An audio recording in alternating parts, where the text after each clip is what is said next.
Oh, my, you need to make it. They got to make it. They got to raise weight.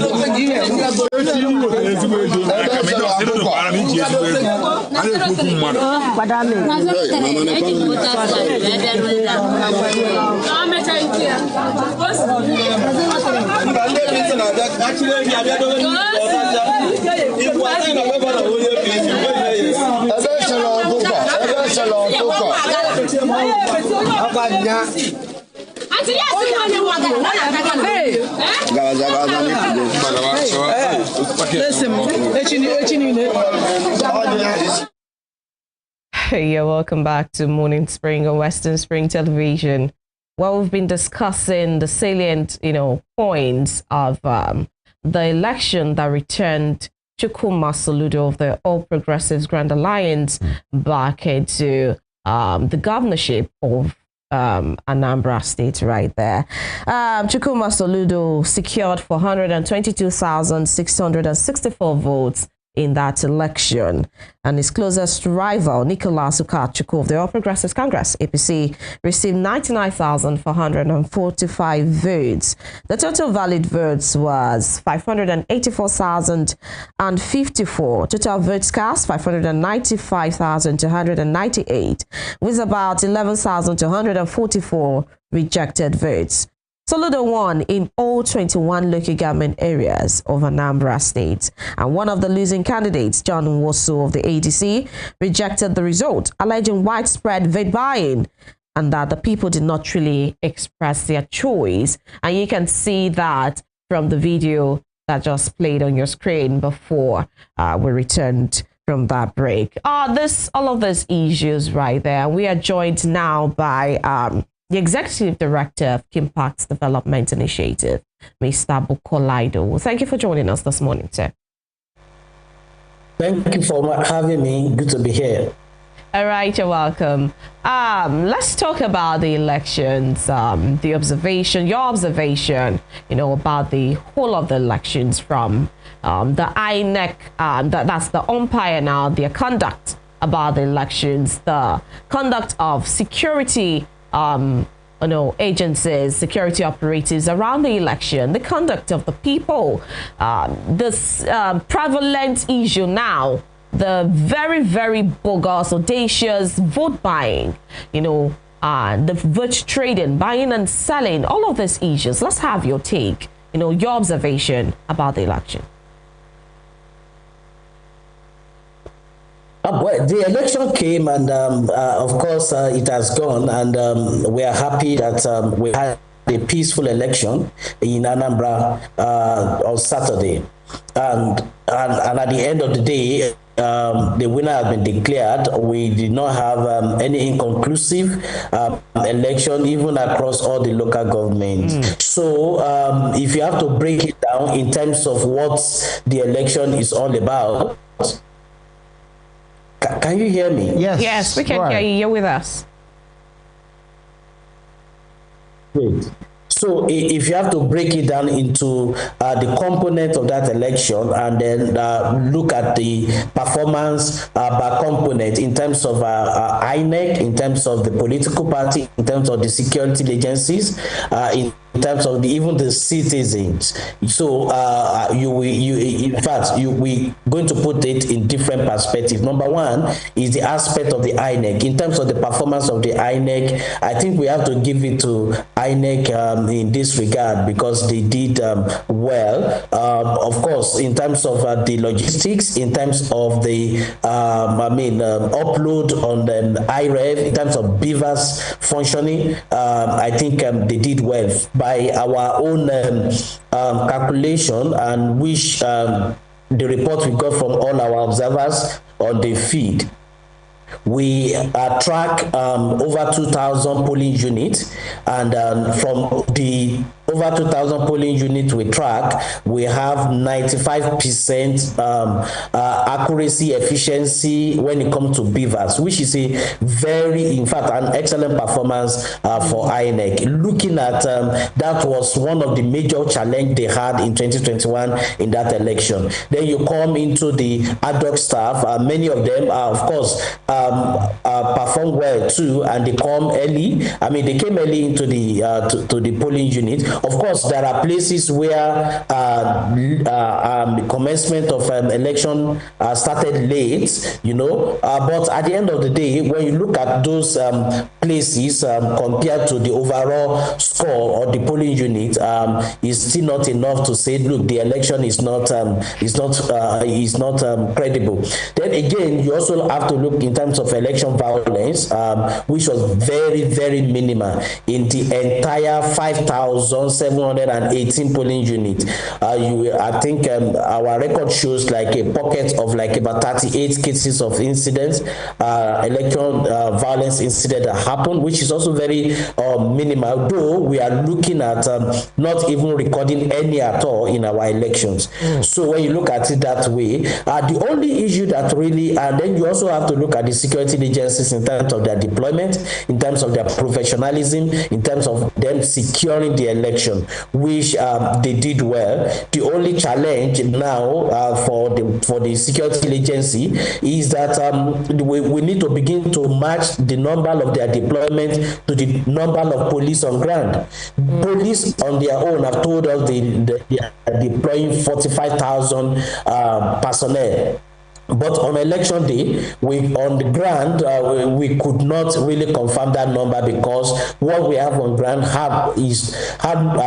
not close to 45,000 entirely. In some polling units, you only have one policeman. In some polling unit, the highest you have is 3, and those 3 are even scanty. In Oka, where you are the state capital, you have more, but in other 14 local governments, in the entire, like in the remaining 18 local governments or 19 local governments, out of you have less policemen, but you keep asking, where are the 45,000 police that have been deployed? Yes. And don't also forget EFCC deployed, ICPC deployed, DSS deployed, NDLA deployed, immigration deployed. So you have a lot of security agencies, but if you also have to look at that deployment, you also say, look, the crime rate, election violence also came down compared to 2021. So when you look at it, in this, you can score the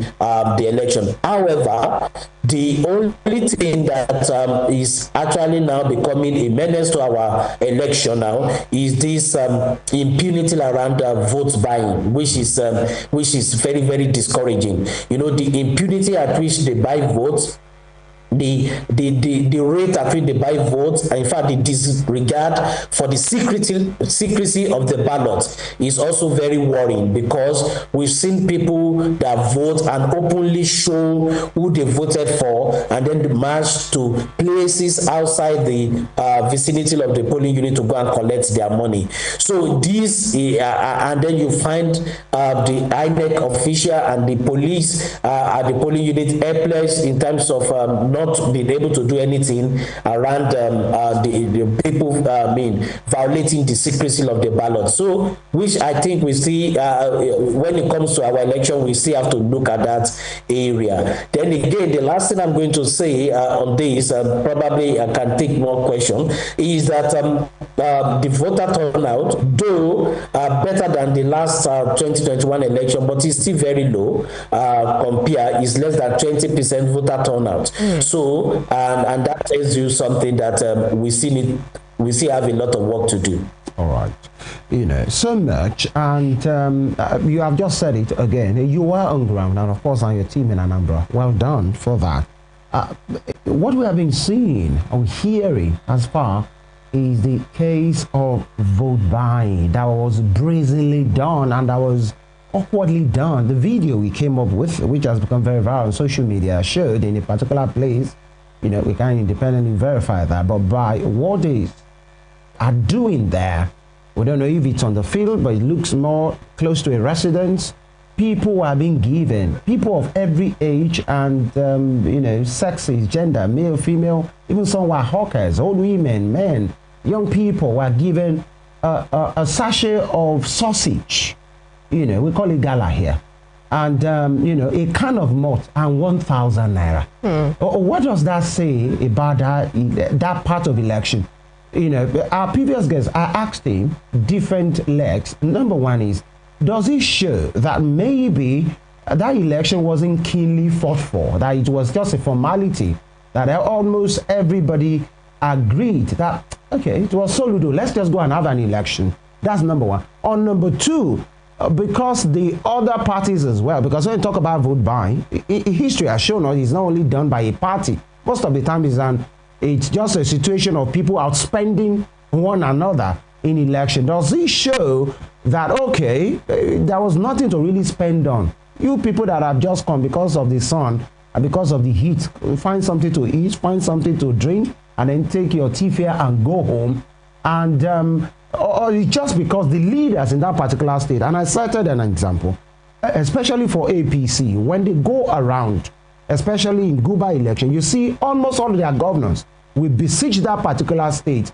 And in the case in Anambra State, I'm not sure they came in their numbers that way. Is it because everybody believed it's Soludo, just leave it for him? Or what will you say really happened? A sachet of gala, a can of malt, it's 1,000 naira. Okay, so I think there are a lot of technicalities around the issue of vote buying that we need to unravel, and that is very important. So what are these technicalities? Number one is that the Electoral Act says that the offense needs to be committed like about 300 meters outside, you know. I mean, you have to, if it happened like about 300 meters outside the polling unit, then nobody is going to challenge you for that. So, like the clip you played showed, if something is happening in the residential area of a particular, in a residential area, not at the polling unit, then the security agency will tell you their hands are tied. You cannot prove it that they are really buying votes there. Though we know what's going on, but it's totally difficult to prove that they are buying votes. So by our laws, this particular instance, if it is true that it's happening in somebody's residence, either is a candidate or not, either is a stakeholder or not, in as much it's not within 300-meter radius of that polling unit, by our laws, it can't be tagged as vote buying. That's what you're saying. You can't. That is exactly what I am saying. You can't say, oh, that is vote buying. And that is why what we saw in Anambra on ground, was that people, you see, let me tell you how they did this. You see, you have party agents on ground. Now the party agents are monitoring where you are voting and how you are voting. So when you get your ballot paper and then you thumbprint, you will flash it openly, and then people flash it, and then demand confirmed that yes, you actually voted for their party. So three things are happening. Is either they give signal to the person that leads you outside the 300-meter radius, or give you a tag to go take to that outside 300-meter radius, or give a signal to go to outside that 300-meter radius. That is exactly what they were doing. You see, so it's not difficult because the man within the 300-meter radius did not collect any money, did not collect gala, did not collect 1,000 naira. So it's totally difficult to say, yes, we caught you. Because when you even go to the residential area, they can say, look, even actually, these people did not even want to go and vote. I am actually giving them something to encourage them to go and vote, and I am not making it compulsory for them to vote for a particular political party. So there is a lot of technicality, because some people have also claimed that, look, people have lost the motivation to go and vote. So we are encouraging them to say, look, you are not able to cook, but we are going to provide you refreshment as an incentive to go and vote, not an inducement. Incentive and inducement, they begin to now make the differentiation. So this is where we are. But again, one of the things, the low-hanging fruit, I think we are missing on that election day was the violation of the secrecy of the ballot. Number one, the arrangement of the ballot box was violated. Number two, people flashing their who they vote for to confirm to the agent that they voted for you was also a violation of the secrecy of the ballot. When the security agency, when INEC, who's supposed to arrange the polling unit and give the required number of space between the ballot box and the people and the party agent, there is a place in the layout of the polling unit where party agents should sit now and then observe the monitor the process. They flagrantly, they were not sitting there. They clog around the ballot box to look at where people are, how people are voting. Then when the security agency and the INEC failed in that regard to enforce that layout as contained in their guideline and to also arrest people or caution people who are doing this, then that alone emboldened, like we released in our preliminary statement on election day, what we have seen is that the violation of the secrecy of the ballot is emboldening and encouraging vote trading. And that is one thing we need to now begin to look at. All right, Mr. Idowu, because I was going to ask if those, the flashing of the cards now, if those are not punishable, by the electoral law. I was going to ask you that. Maybe you'll answer in the course of this. But then let's talk about some other anomalies, right here at Central School, Oto. Right, an election observer with Situation Room. Her name is Dima Nwobi. She claims that party mercenaries were collecting people's cards, and more like they were voting on people's behalf. What would you say to that? Would you still say that at that polling unit or at the ward, that such votes should not have been, cancelled or, disregarded? Talking about the elections now. So I think what you said, that report is possible, and at the same time, it has its implication, and it's also not possible. Okay. And I will break it down. All right. It's possible for people, for party agents who doesn't know how the process works, it's possible for them to get people's PVC and want to encourage them to go and vote. Where it is not possible is that you only show your PVC, and then that PVC, the moment they are sure that your name is there, then they are like, the next thing is to accredit you through beavers. And the beavers will either use your thumbprint or your facial. Now, if you are carrying a wrong PVC, that means you are not the owner, you are not there. Then the beavers will not be able to biometrically accredit you. So on that note, it is not possible. You can get somebody PVC and then get to the place, but that is not your finger. That is not your face. So it's not going to work with Mr. Idowu, you don't think those things could be bypassed by willing people, either the ad hoc staff or the people that are going to work with them? You don't think those things could be bypassed? I'm actually coming to that. I am actually laying the foundation for you to see the process. Okay. So, and that is the layer INEC put in place. That look, the moment it's not your PVC, and that is the whole essence of using beavers. The moment it's not your PVC, it's difficult for you to accredit biometrically because your facial and your fingerprint will not do the work. Okay. However, compromised or some bought over ad hoc staff bypass it. So how do they bypass it? they bypass it by issuing you a ballot paper without being accredited biometrically. So they now bypass it and give you a ballot paper to go and vote. You know, you cannot, your fingerprints cannot be recorded and your facials cannot be recorded because they are not yours. So, but they still now flash the beavers as if you have been accredited, and now they now give you what is it called, the ballot paper to go and vote. Now, this is now the implication, which we are going to release our report. What if they do that? It is resulting into overvote. The number of vote cast will be more than the number of accredited voter, which immediately results to overvoting.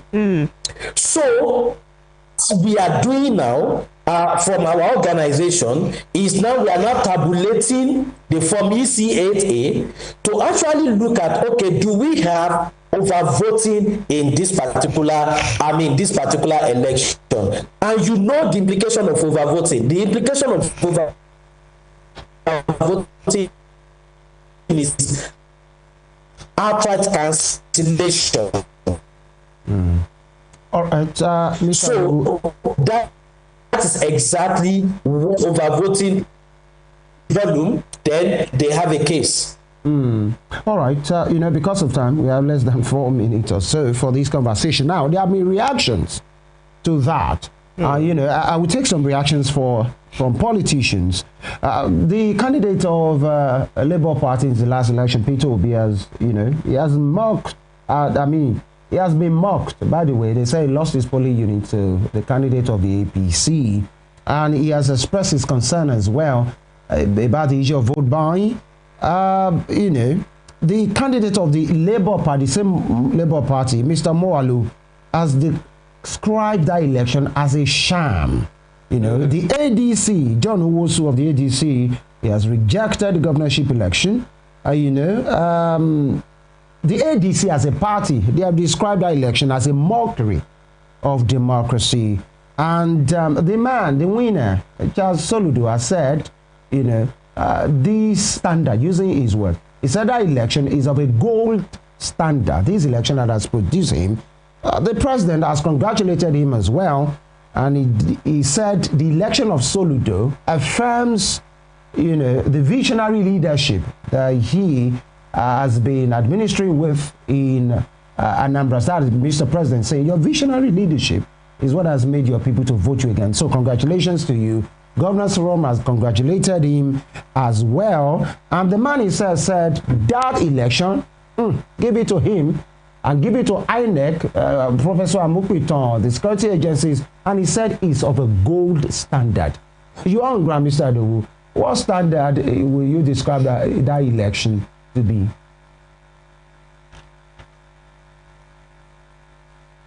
That election, by us standard, is not of a gold standard, and we need to say that emphatically. It is not of a gold standard with fact and figures, So, and that is one thing you need to begin to look. So you look at an election where vote buying is flagrant and is done with impunity, where secrecy of the ballot is done with impunity, where security agencies are not deployed evenly, or across polling units. You are saying it's of a gold standard. So you would say that. So Mr. Idowu, if I'm important here, please forgive me. This issue of the flashing of the vote by voters and the way the thing, was set up, because you said it's betrayed the way secrecy is supposed to be upheld in that particular place. Whose fault is this? Is that not of INEC? And is that not culpability on their behalf?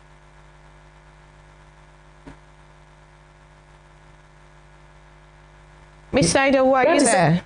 Exactly what I am saying. That Go ahead, sir. I am here. Go ahead. Okay. So what What I am saying that look, the secrecy of the ballot is upheld by two agencies. Number one, INEC. Number two, the police. And then INEC will do that by the layout of the police unit and the placement of their ballots box, and how the party agent and the citizen that will vote, where they stay and the distance between that. But that was compromised. Number two, the security agency that's supposed to caution and arrest just sat down, nothing was done.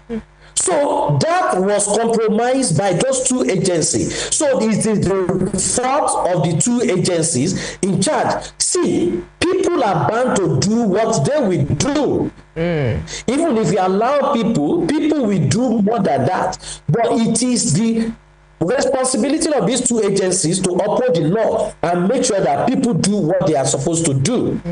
Secondly, one of the things you need to also understand is that, please, and like I told some people yesterday after the election, that, oh, is it that INEC has finally gotten it right? No, you cannot say INEC has gotten it right. Why we say, look, we applaud them, you did well.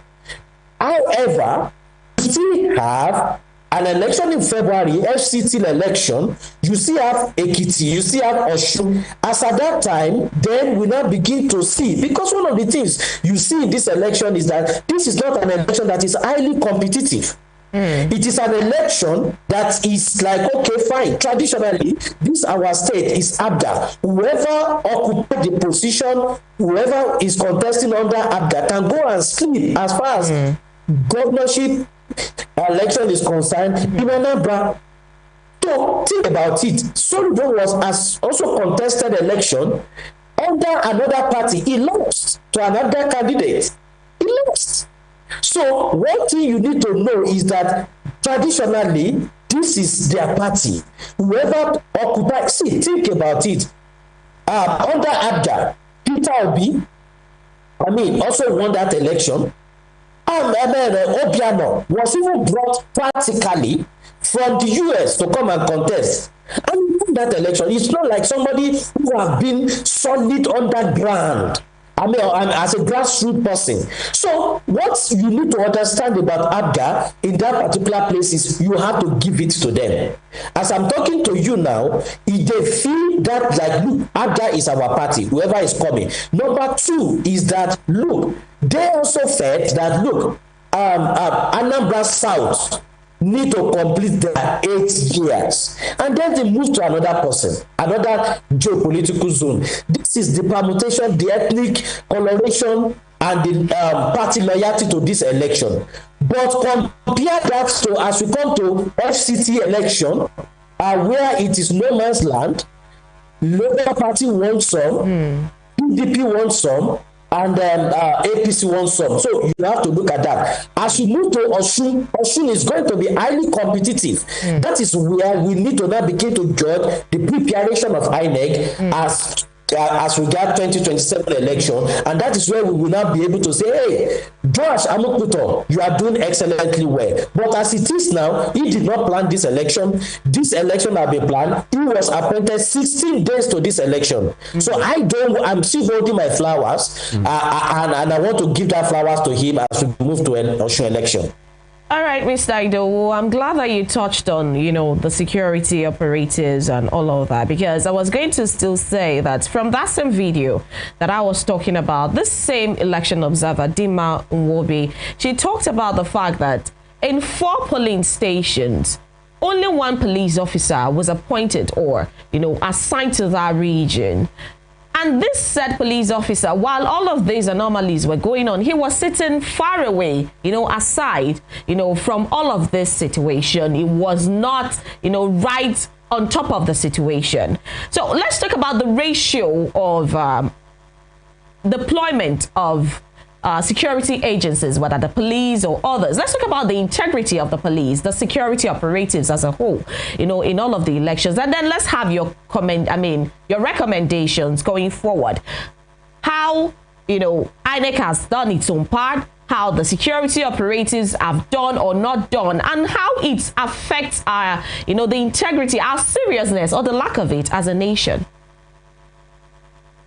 So for me, one of the things I also saw in Anambra election that is like a takeaway, again for me, is that especially in the urban centers, you expect a total shutdown, but we did not see that total shutdown. Shops were open. In fact, markets were open. And I repeat it again, markets were open. You see, we saw that, we have it on record, we have it on video, we have the evidence. Now, people keke were walking, transporting people. Now, it's one takeaway for me that look, okay, well, we thought these people still going about their businesses, and then you still don't record cases of election violence. As Nigeria grow to a point where we should stop shutting down the state for election. It's another conversation. But if you ask me, we saw that in Anambra. The flip side of it is that it shows that, look, you announce a total shutdown. People are moving about, markets were open, and people opened their shop. Could it be that there is a problem with an enforcement? That is the flip side of it. Why it is?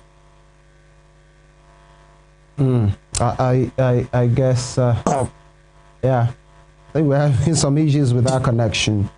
But I think this will be is that the flip side of it was totally. All right, Mr. Idowu, I'm sorry. I understand this. I think it's a convenient place for us to hang it this morning. That is what has happened. Of course, I'm sure many persons going to court is still part of the electoral process for those who feel, undone by. We have been speaking with Mr. Bukola Idowu, the Executive Director at Kimpact Development Initiative, KDR. He was on ground with his team, to observe what went down in Anambra State. The election that has produced former CBN Governor Charles Chukwuma Soludo. He has another 4 years now. But then, those that don't agree, you go to court. That's the way it's done. Okay. Femi Ojo is my name. We make a return tomorrow. God bless Nigeria. And to the lady. My name is Temitope Ajijolaoluola. Thank you for joining us today. Let's do this again tomorrow. Yeah. Bye-bye.